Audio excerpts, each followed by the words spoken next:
Three Watches 41, quote, "This people will go a-whoring after the gods of the strangers of the land whither they go, and will forsake me and break my covenant." A Protestant gal made a comment on evidence number 40 regarding my interpretation of the following quote from the Apostle Paul, quote, "For I would not, brethren, that ye should be ignorant of this mystery, lest ye should be wise in your own conceits, that blindness in part has happened to Israel, until the fullness of the Gentiles be come in. And so all Israel shall be saved, as it is written, There shall come out of Zion the deliverer, and shall turn away ungodliness from Jacob. For this is my covenant unto them, when I shall take away their sins." End of quote. Romans 11, see also section 109, revealing that the LDS elders are the sons of Jacob. After I responded to her, I realized that my response contained another evidence that the marvelous work was to be a future event, so I've modified that response and am presenting it as evidence number 41, and to think I was only going to provide 30. Lately, I've had a few non-LDS visitors to my blog, even though this content is targeted to believers of the Book of Mormon, and the LDS Restoration Movement. I've left the marketing of this blog up to the Lord. I guess He knows what He's doing. She felt I had misinterpreted the saying of Paul. I'm suggesting Paul is saying blindness in part is happened to all Israel. She's suggesting that Paul is saying blindness is happening to part of Israel. Her interpretation is a common one that is held by many. Allow me to explain why I think Paul is saying that partial blindness is happened to all Israel. I pointed out to her that a keyword search will show that Paul was taking his information from Deuteronomy 28 through 31. Let me remind you that in section 103, the Lord revealed to the Latter-day Saints that we are the children of Israel.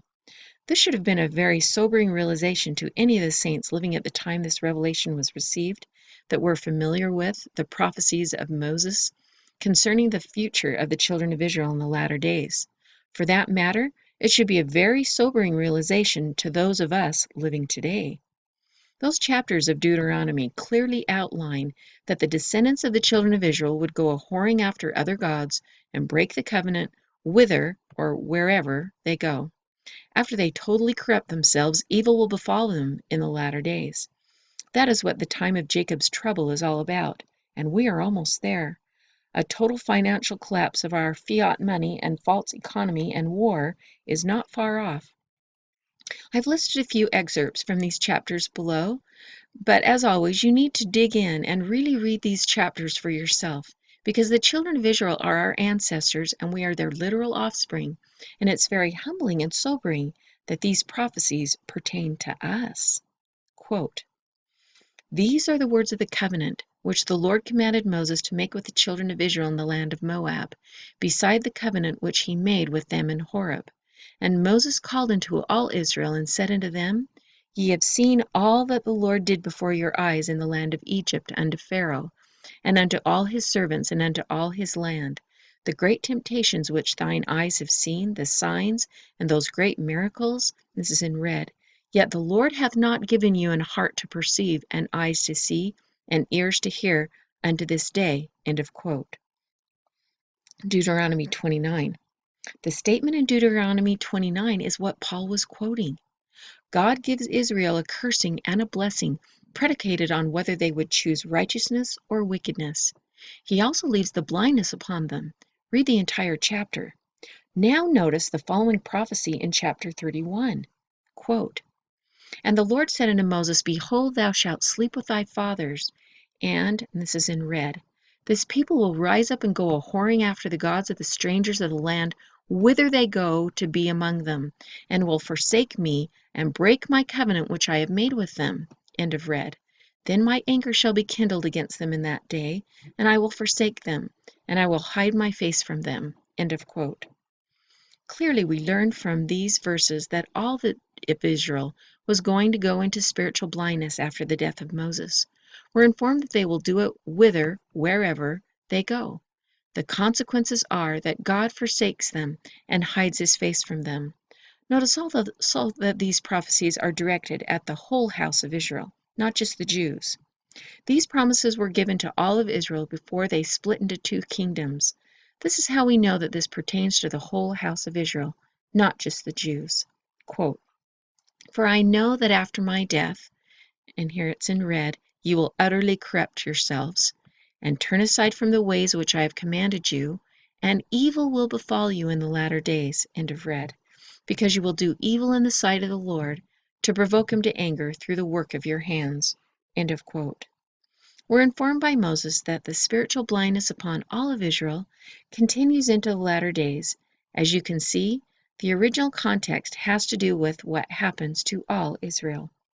We, all go whoring after other gods after Moses dies, and they continue in this manner wherever they go, even in the latter days.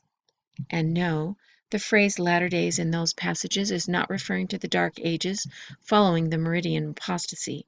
It is referring to our time. But the good news is that eventually in the latter days, Israel will repent and obey God's voice. For the terrestrials, it happens in a way different than you might expect. There will be pain. I don't want to go into this right now, but just know that there's a tribulation coming for those who are not the elect of God, and that the terrestrial portion of God's children will all be saved after they experience great suffering and pain because they never accept the fullness of the gospel during probation, and they are deceived by the craftiness of men.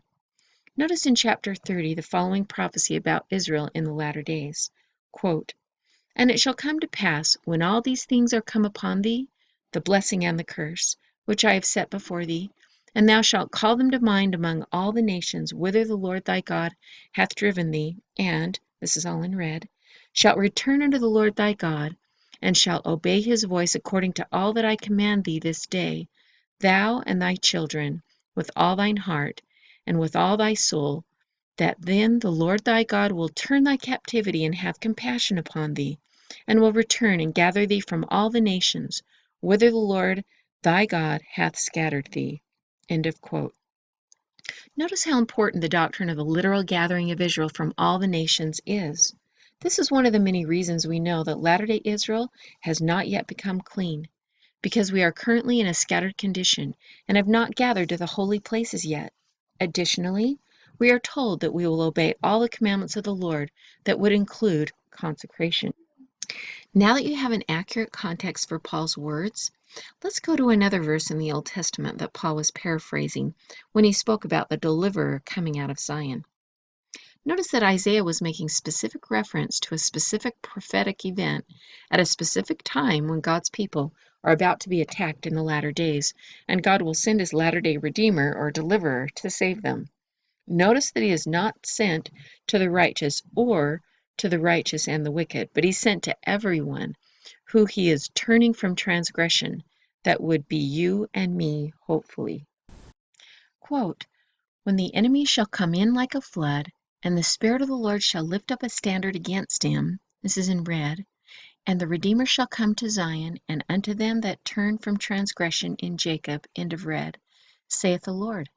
As for me, this is my covenant with them, saith the Lord, my Spirit that is upon thee, and my words which I have put in thy mouth shall not depart out of thy mouth, nor out of the mouth of thy seed, nor out of the mouth of thy seed's seed, saith the Lord, from henceforth and forever."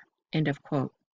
So you see, Paul was clearly speaking about all of Israel because it was clearly prophesied by Moses that all of Israel would be spiritually blind after his death, wherever they gather after that, and finally evil will befall them in the latter days. The great mystery is that despite the blindness that is on Israel as a result of the curse put on them by God, they will all be saved, even though many of them will go through tribulation and pain. Let me reiterate what I said at the beginning of the post. Chapters 28 through 31 in Deuteronomy clearly outline that the descendants of the children of Israel would go a-whoring after other gods and break the covenant whither or wherever they go, even until the time of Jacob's trouble in the last days. After they totally corrupt themselves, evil will befall them in the latter days. That is what the time of Jacob's trouble is all about, and we are almost there. We are witnessing the folly of the Gentiles, spoken of in D&C as our fiat currency and false economy began to disintegrate and we are led into war. But this is a sign that the servants are about to return, showing forth the true fruits of the fullness of the gospel. Faith will be restored to the earth. Great miracles will take place as God's servants go forth, warning the inhabitants of the earth for the last time. Quote, "And it shall come to pass that there shall be a great work in the land, even among the Gentiles for their folly. For I am God, and mine arm is not shortened, and I will show miracles, signs, and wonders unto all those who believe on my name. And whoso shall ask it in my name in faith, they shall cast out devils, they shall heal the sick, they shall cause the blind to receive their sight, and the deaf to hear, and the dumb to speak, and the lame to walk.